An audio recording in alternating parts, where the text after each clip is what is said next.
Hey, look, a lot of you keep saying or keep asking me why I watched One Punch Man Season 2 if I didn't like it. How would I know if I don't like it if I don't watch it? They set a good precedent with the first season, so I watched the second season. And the second season is not that bad, by the way. Just the animation's weird. If you didn't already know, One Punch Man started out as a webcomic in 2009 and was adapted into a manga and anime as its popularity grew. We did a whole video on it. What are you doing? Watch it. But how did each adaptation change the original story?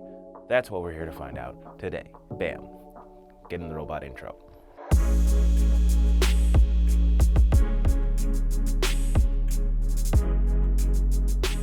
Surprisingly, the manga is actually pretty faithful to the webcomic, and the differences between the two primarily come down to little things like paneling, fight choreography, and added content in the manga. So we'll focus on differences between the anime and manga unless there's a major departure from the original webcomic. We're gonna go episode by episode just to keep it simple for you nerds. The first episode probably has the most changes out of the whole season. Before Vaccine Man arrives, the anime spends a long time showing City A's peaceful atmosphere with a look at the commuters, some skyscrapers, and of course, the city's tomato population. Both the manga and webcomic just feature one shot of the city with the peaceful chirp chirp of cicadas. Basically, the anime just makes City A feel even more at peace. Cause you know, film. It's motion pictures. You can't just, okay, you get it. You get it! In the anime, a brief shot of the S-class hero King is shown as he's strolling through the city in his white hoodie and red backpack. This actually happens a few more times in the anime. Then the episode really gets started when Vaccine Man arrives, and in the anime and the manga, he flies into the scene, while in the webcomic, he's just sort of standing there, because static. Okay, the big difference is the manga is books. It's books. Changes like this one happen kind of a lot. The anime is really into adding villain glamour shots in general, and this isn't the only time a villain's entrance gets an anime glow up. The anime also gives us a little bonus where we can see A-class heroes Lightning Max and Smile Man laying in defeat at Vaccine Man's feet, implying that their battles against the villain happened off-screen and ended poorly. For the manga, Yusuke Murata, the mangaka, if you didn't know already, because you don't watch our videos, has a tendency to put his characters in goofy, on-the-nose shirts that describe a character's role. We get the first example of this when Saitama rescues a little girl whose shirt reads school child. She's wearing something entirely different in the anime, so those shirts are just kind of Murata's creation in the moment. After Vaccine Man's defeat, we get one of the most, stupid One Punch Man villains, Crablante. In the anime, the underweared crustacean attacks Saitama before he can even land a blow, but no big deal, Saitama gets him back. Remember back when I said the anime loves to make villains look more cool and shit? Well, it also loves to make their deaths way worse. And Crablante's death is a perfect example. We don't get nearly as much mutant goo in the manga. In one final beautiful moment of the Crablante fight, the anime adds a shot of this cleft-chinned child staring at Saitama in amazement. Unfortunately, we only get to see that kid one time in the manga, and I'm so glad we got to revisit. Then we get another anime original scene in the supermarket with Saitama, who seems really invested in the lobster claws he's looking at, and that is of course when we learn that the whole Crablante fight was just a flashback to our hero's humble beginnings 3 years earlier. Saitama collects more lobster claws than any single man would ever need, but shouldn't be too hard on him. He does seem to contemplate whether or not to buy them. I guess maybe because of his Crablante memories, or it's just the first instance of Saitama being budget conscious. Or maybe it's foreshadowing, but after the fact, it's post-shadowing. That little moment is cut short when the supermarket is leveled by a giant foot. Enter Saitama's next foe, Biceps King. That seems like a weird way to set up Biceps King with a foot. That seems wrong. There's another example of an enhanced villain entrance. Enhanced in a weird way, but enhanced. In the manga and webcomic, we just see Biceps King begin his attack on the city with his biceps. The anime and manga give slightly different information about Biceps King's backstory, like the fact that he uses his feet. The manga focuses more on the relationship between Biceps King and his brother seated on his shoulder, while the anime focuses more on being strong. But the anime does add one detail that really demonstrates their brotherly love. Biceps King's brother adds some strawberry flavoring to the steroid serum that gives him his powers. I do want to point out that the anime adds a little something to literally every fight, because animation. Duh. More shots of the general population, running, screaming, and generally living in terror, and also moving, because it's not books. After the battle, the anime adds a monologue that really gets into Saitama's character. The constant quest for strength has deadened the rest of Saitama's emotions, and it seems like the world is just as messed up as it was before he became a hero. The scene also gives us a great anime-only villain, the race car monster. Saitama walks away from the monster feeling unchallenged as usual and wonders what he should make for dinner. During the subterranean dream sequence, Saitama is notably less injured in the anime when he's pushed from his bed. In the manga and webcomic, his face is covered in blood. Whose blood, though? His pajamas are torn and the floor of his apartment is damaged. In the anime, he's got some scratches, but his PJs are fine. They're made out of the same stuff as John Wick's suit. I swear to God. In the anime, the exchange between Saitama and the Subterraneans is extended to give Saitama the chance to talk a little shit, calling them mole men before the battle begins. From that point on, the fight is considerably different from the manga. It takes place over a larger area, adds scenes showing Saitama struggling to win, and there's even a new moment where Saitama appears to lose, but overcomes the odds to win. There are no odds. There were no odds by the what? He's One Punch Man. There are no odds. There are no odds in any episode. The next day, the anime gives us a relatable edition when Saitama punches his alarm clock through the floor. In the manga and webcomic, he just kind of punches it away from his own body. And we're on to episode 2. There are a lot of differences between the anime and the manga here and throughout the series, such as having the order of events change to have a better flow. In the anime, Saitama isn't watching TV when the mosquito threat is announced, so he doesn't react to the news. He doesn't care. Why would he? In fact, that whole monologue about getting numb to being a superhero from episode 1 of the anime happens here in the manga. So when he tries and fails to kill the mosquito that lands on his hand, it carries a special weight in the manga, but means nothing in the anime. The manga also reveals that the little mosquito tormenting Saitama flies back to Mosquito Girl. But where the f is Genos? The manga doesn't show Genos until he confronts the aforementioned Mosquito Girl, but the anime teases Genos right before the opening credits. We also get some of Murata's signature shirts in the manga. Genos' shirt, it says genocide. You get it, right? When we eventually see Genos in his fight against Mosquito Girl in the manga, his face is not revealed. The anime, however, has already shown Genos twice by this point, once in a post-credit sequence after episode 1, and again just before the credits in episode 2. Why was it a secret in the first place? Who knows? The differences don't stop there. The fight between Genos and Mosquito Girl is very different from the anime in the fact that it is animated.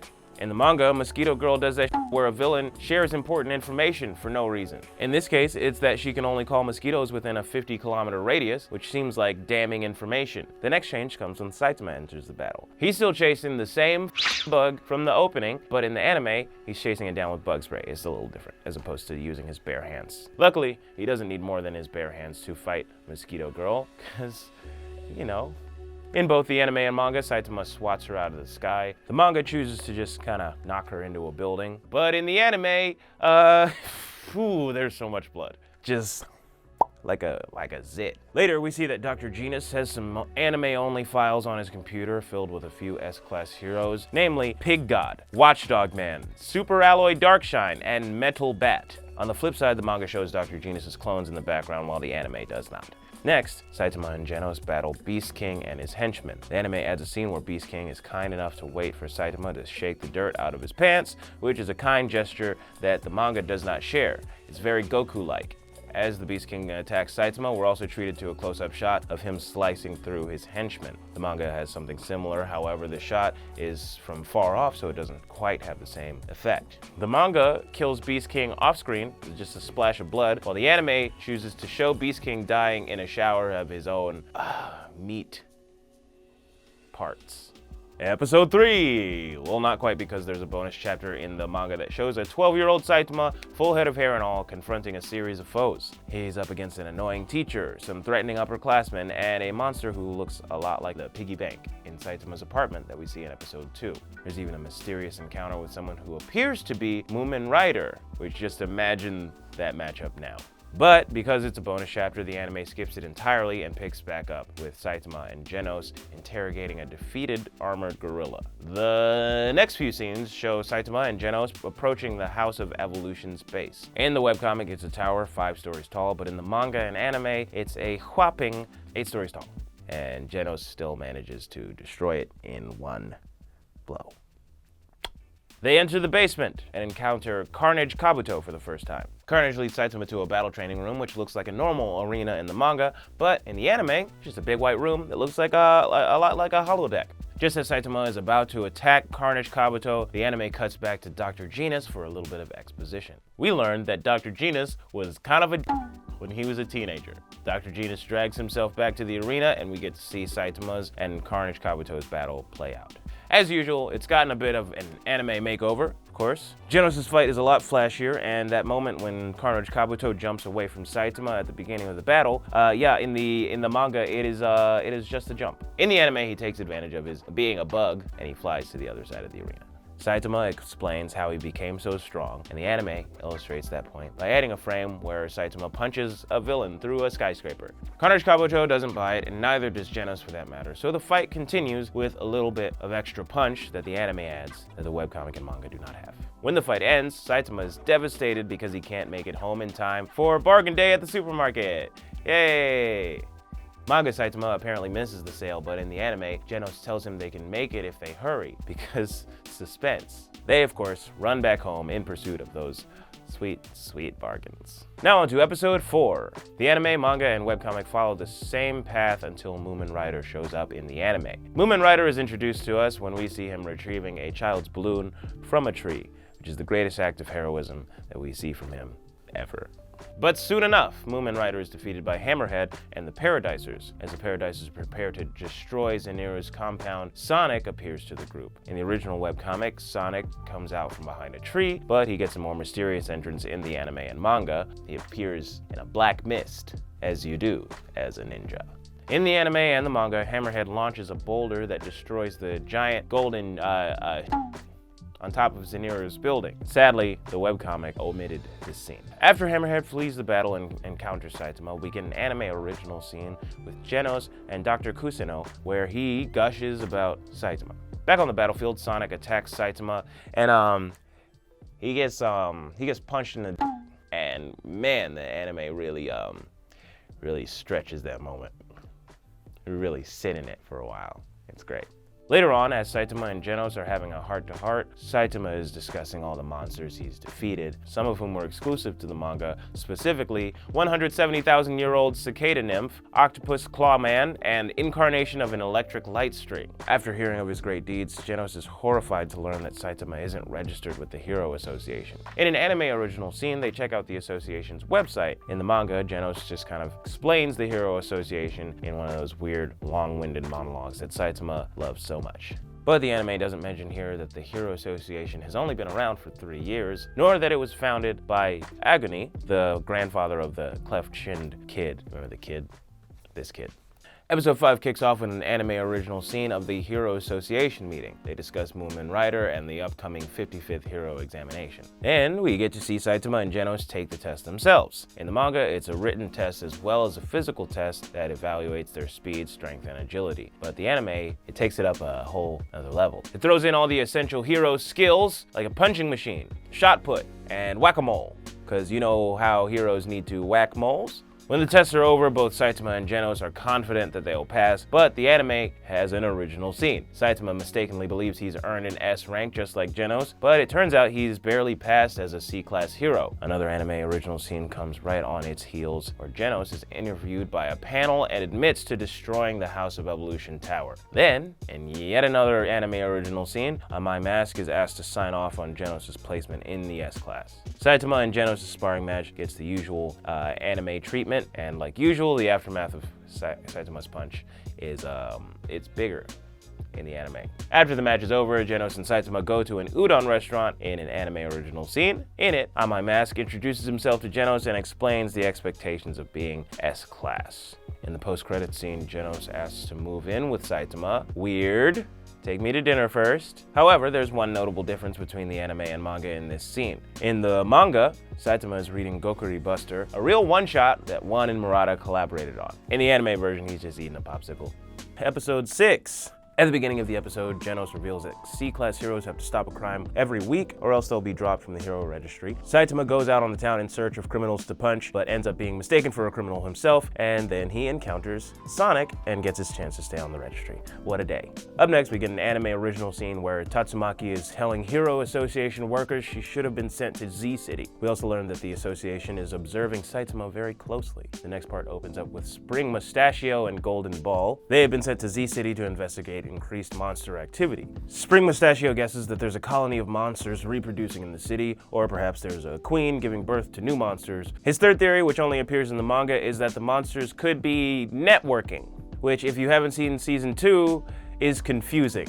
The theory is alluded to later in the anime when Kombu Infinity says they've come to Z City to find this monster gathering. Side note, Kombu Infinity was not in the webcomic. It's a manga original monster. Kombu bests the heroes, but not before they ask for backup. C-Class heroes, Armored Chief, Clerk, and D-Pad are hanging out at a vending machine when they receive the Hero Association's distress call in the anime. When this plays out in the manga, they're at a restaurant with some other heroes. The anime also has a short Blizzard group scene with a shot of Fubuki, who we then do not see for the rest of the season. When the backup heroes arrive and inspect the decimated scene in the anime, the A-Class hero Blue Fire is present instead of the C-Class hero Grave 8, who does this job in the manga. And that brings us to episode 7. The episode opens with some space scenes where people detect a meteor headed for the city, but Genos' arms mode and him moving his core to his arms are additions to the manga that did not show up in the original webcomic. From there, the manga, anime, and webcomic are aligned until Saitama shows up to destroy the meteor. Saitama's confrontation with Tank Top Black Hole and Tank Top Tiger is the same across media, but the following scene, when Genos is scrolling through online forums, is original to the anime. In another anime original moment, Genos stops Saitama's public rant, then the two walk home together in peace. The manga chapter just concludes with a socially defeated Saitama. Episode 8.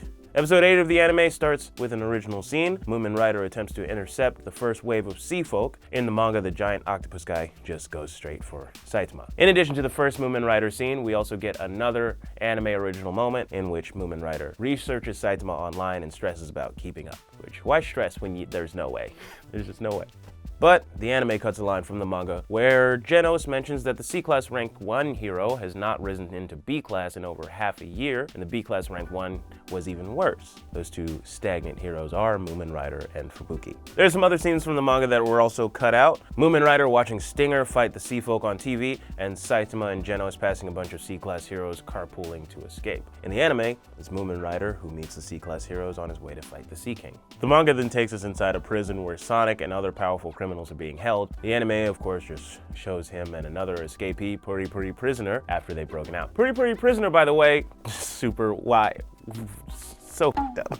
When they encounter Sea King, the anime adds a Sailor Moon homage when Puri Puri transforms into his angel style, which is just more naked. The manga accomplishes the same thing by showing Puri Puri Prisoner's silhouette changing. You can also see Murata's stamp in the manga and the anime, as he's responsible for adding the wing effect to Puri Puri Prisoner's angel style. When Saitama and Moomin Rider reach the scene, the anime adds in some bonding moments between them before they take on Deep Sea King. Sea King attacks the evacuation shelter, and in the manga, we get to see Snek teaming up with other heroes in the shelter to fight him. In the anime, we only see their defeat.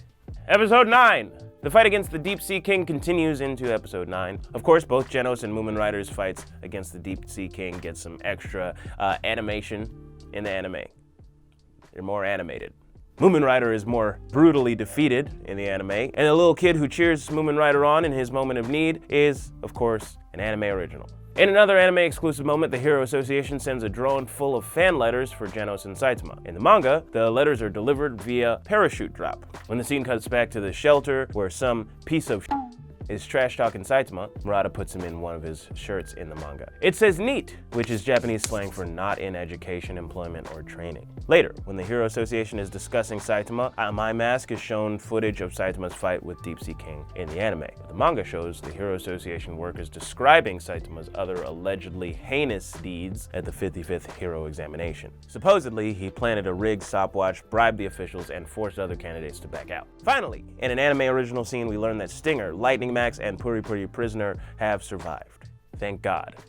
On to episode 10. The anime opens with Class S rank 2 hero Tatsumaki facing off against the Ancient King in an anime original scene. Sadly, Ancient King does not show up at all in the manga. The anime and manga realign after the opening credits when Genos and Saitama are training with Bang. Their training is cut short when all the Class S heroes are summoned to the Hero Association. Once there, Tatsumaki meets and insults Saitama for the first time. She gets a little more screen time in the anime when she gets into a spat with Metal Bat.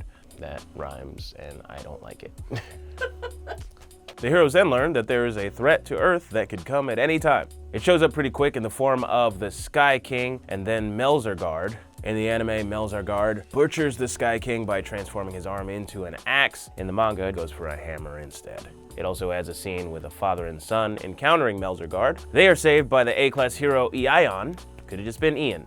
In the manga, Ion rises out of the rubble and is caught off guard by Melzargard. In the anime, he just kind of runs into the As the Class S heroes reach the battle, in the anime, Puri Puri Prisoner shouts at Melzargard and rushes up to attack him at the front. In the manga, he sneaks up behind him. Feels offensive. It feels up. In the anime, Groribus, one of the dark matter thieves, jumps onto Saitama to attack him. While in the manga, he takes his shot from a higher floor so he can shower Saitama with his convenient acid breath. The battle continues into episode 11. To bridge the gap, the anime adds a news broadcast scene that shows that previous foes like Dr. Genus, Armored Gorilla, and Sonic are keeping up with the invasion. The anime adds scenes with Child Emperor warning the Hero Association against the alien ship's rising energy levels, and with Moomin Rider searching for survivors in the rubble. Stinger and Lightning Max also get added to the anime as members of the Hero Association's search team. And it goes without saying at this point, but all of the fights get some extra animation, because they're animated.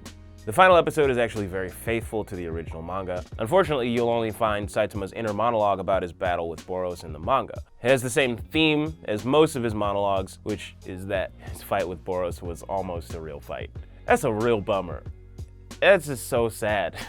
Back on Earth after the conclusion of the battle, Amai Mask chastises Genos over his performance in the anime, but not in the manga. In another manga-only moment, Super Alloy Darkshine and Atomic Samurai are present when Saitama emerges from the spaceship. The anime only shows Tatsumaki. Tatsumaki punches Genos into a wall, seems unnecessary. Because the anime loves pain, Saitama accidentally rips off his arm when trying to free him. And to cap off the show's first season, Pluton, the king of the underworld, appears as the anime's final foe. He is beaten in a single anime-exclusive punch. What is the point of all this? Honestly, couldn't tell you. Why go through every episode and point out all the differences? Because they're different. That's all. That's it. Anime adds new scenes to add or recontextualize scenes from the manga and added its own.